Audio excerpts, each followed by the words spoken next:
So for example, productivity and improving memory are similar because they're both self-development. So project management and learn Mandarin, they're kind of similar. Travel and move to Toronto, that's kind of similar. Network is different, but it's kind of compassion and empathy is similar. Be on time, that's self-development. Reading is kind of in between here and here. Online business, self-care, that's kind of there, I would say. Online business, let's put it near network. Stay accountable for myself is very much self-care work. Muay Thai and Jiu-Jitsu and fix my back pain and commit to exercise. They're all in the same group. So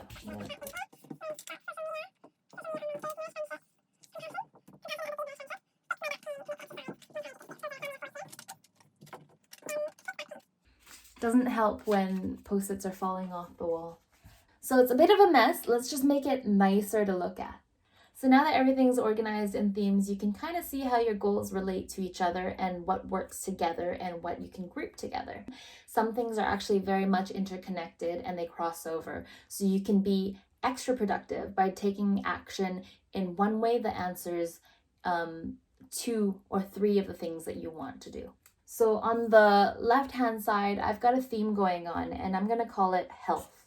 These are what I call pillars. This just helps me identify areas of my life that are important and how to divide my time accordingly. This part I would kind of categorize as self. This is self-improvement, self-development, self-learning, ways to be better. Whatever being better means to you, that's what you're after. That's kind of the category that I have identified here.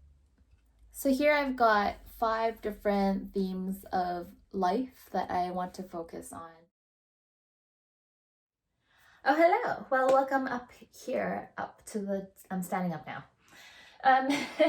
So I'm quite a color coordinated person. This is optional, but I think it'll help if you're a visual learner. So here's the really fun part of goal setting. It's organizing it into something that's actually usable rather than just ideas floating in your head.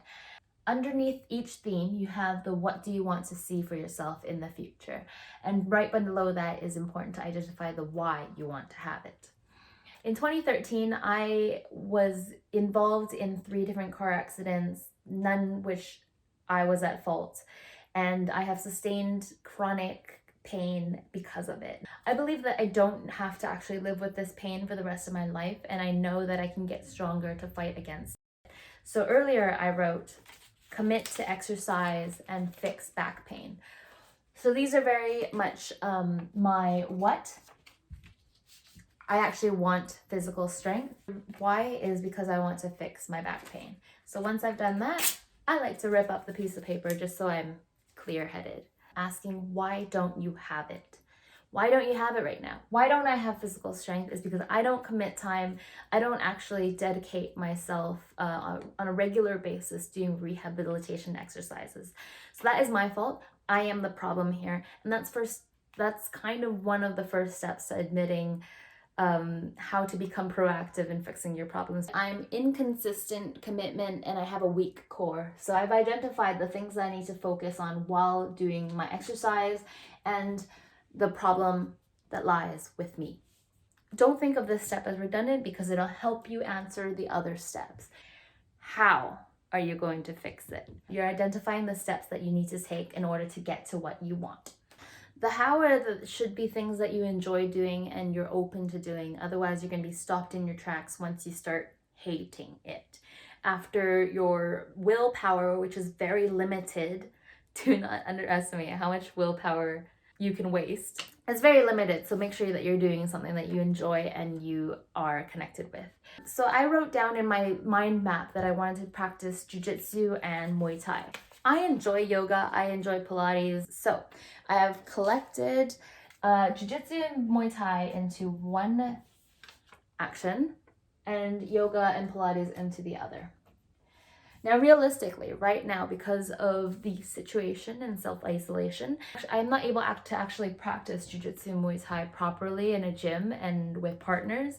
So instead, I'm going to replace that temporarily by putting another post-it on top of it.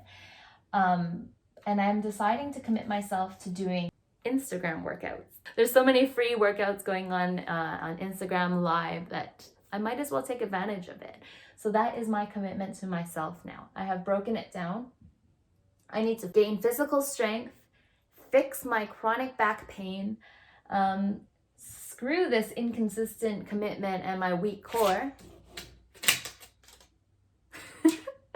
and then commit to IG workouts and yoga and Pilates.